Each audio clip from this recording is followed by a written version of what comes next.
Hello friends, welcome to defence matrix. तो पिछले कुछ दिनों में कई मीडिया हाउसेस को फॉरवर्ड इंडियन एयरफोर्स के एयरबेसेस पर इनवाइट किया गया है, जिसकी वजह से उनके द्वारा रिपोर्टिंग करी जा रही है वहाँ से, और कई इंटरेस्टिंग चीज़ें निकलकर सामने आई हैं। इनमें से जो सबसे ज़्यादा इंटरेस्टिंग है, ये इंडियन एयरफोर्स द्वारा शोकेस किए गए नए ड्रोन्स हैं जो कि हेरॉन मार्क 2 हैं। तो इंडियन एयरफोर्स ने इमरजेंसी प्रिक्योरमेंट के अंतर्गत 4 हेरॉन मार्क 2 को प्रिक्योर किया है, और सिमिलर नंबर में इंडियन आर्मी द्वारा भी हेरॉन ड्रोन्स प्रिक्योर किए गए हैं। तो उनको अभी तक पब्लिक डोमेन में नहीं दिखाया गया है, और रिपोर्ट के हिसाब से वो हेरॉन मार्क 2 नहीं, हेरॉन टीपी हैं। पर ये कंफर्मेशन नहीं है, ये मीडिया रिपोर्ट्स ही हैं। और ये एक्चुअली कंफ्यूजिंग है, क्योंकि हेरॉन मार्क 2 और हेरॉन टीपी दोनों सेम ड्रोन्स नहीं हैं। ये दोनों हेरॉन ज़रूर हैं, पर दोनों डिफरेंट कैटेगरी के ड्रोन्स हैं। हेरॉन मार्क 2 को आप MQ-1C प्रेडेटर या फिर ग्रे ईगल की कैटेगरी में डालेंगे, और हेरॉन टीपी को आप MQ-9 की कैटेगरी में डालेंगे। तो ये थोड़ा कंफ्यूजिंग पार्ट है, लेकिन आगे चलकर हम विस्तार पे इस पे चर्चा करेंगे। तो ये चीज़ हम जानते हैं कि गलवान क्लैशेस के बाद कई इमरजेंसी प्रिक्योरमेंट किए गए, और 2022 की न्यूज़ 18 की एक रिपोर्ट में दावा किया गया कि इंडियन आर्मी द्वारा 4 में से पहले 2 हेरॉन टीपी ड्रोन्स जो हैं रिसीव किए गए हैं। तो इस रिपोर्ट को लेकर कोई भी पिक्चर पब्लिश नहीं करी गई जिससे ये कंफर्मेशन मिल सके कि ये हेरॉन टीपी ही है या फिर हेरॉन मार्क 2 है। पर क्योंकि एयरफोर्स द्वारा हेरॉन मार्क 2 लिए गए हैं, तो इसकी पॉसिबिलिटी बढ़ जाती है कि ये हेरॉन मार्क 2 ही हो।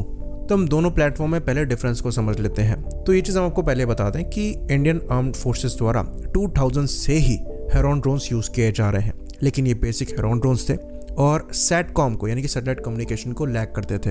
तो मोस्ट लाइकली ये drones line of site communication पर ही ऑपरेट करते थे, इसलिए मैक्सिमम रेंज यहाँ पर 250 किलोमीटर की मिलती थी। तो टोटल 70 के अप्रॉक्स ये ड्रोन्स जो हैं इंडियन आर्म्ड फोर्सेस द्वारा यूज़ किए जाते हैं, जिसमें मुख्यतः एयरफोर्स और नेवी द्वारा ये ड्रोन्स यूज़ किए जाते थे।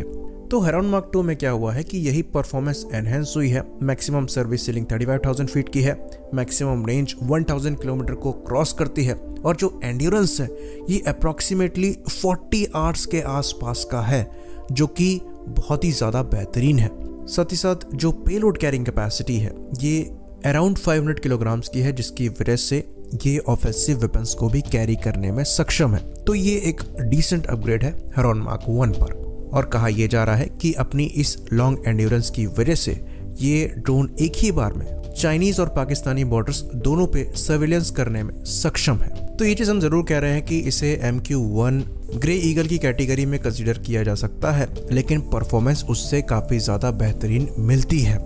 लेकिन जब बात हेरॉन टीपी की आती है, जिसे IAI ईटन भी कहा जाता है, तो ये एक डिफरेंट ड्रोन है और करीबन 46,000 फीट की ऊंचाई तक फ्लाई कर सकता है, यानी कि हेरॉन मार्क 2 से 13,000 फीट और ऊंचा फ्लाई कर सकता है।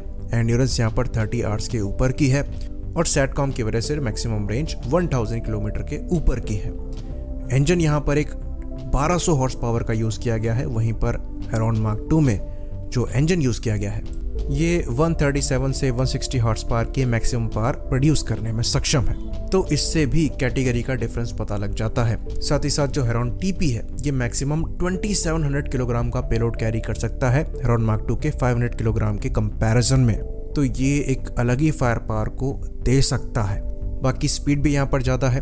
Heron TP almost 400 kilometre per hour की स्पीड पर क्रूज कर सकता है, वहीं पर मैक्सिमम स्पीड आपको हेरॉन मार्क 2 में 150 किलोमीटर पर आवर की मिलेगी, पर क्रूज करने के लिए ये अप्रॉक्स 300 किलोमीटर पर आवर तक जा सकता है। तो ये चीज़ तो बिल्कुल साफ है कि हेरॉन मार्क 2 और हेरॉन टीपी सेम ड्रोन्स कहीं से भी नहीं है, दोनों में बहुत बड़ा डिफरेंस है। और आर्मी द्वारा हेरॉन टीपी लिए गए हैं या हेरॉन मार्क 2 लिए गए हैं, इस पर क्लैरिटी ना होने की वजह से इस पर डाउट उठ रहे हैं कि आर्मी के पास फिलहाल के लिए किस तरीके की कैपेबिलिटी है, क्योंकि heron TP almost hello category के ड्रोन्स की परफॉर्मेंस देता है, वहीं पर हेरॉन मार्क 2 जो है ये मेल UAV ही है।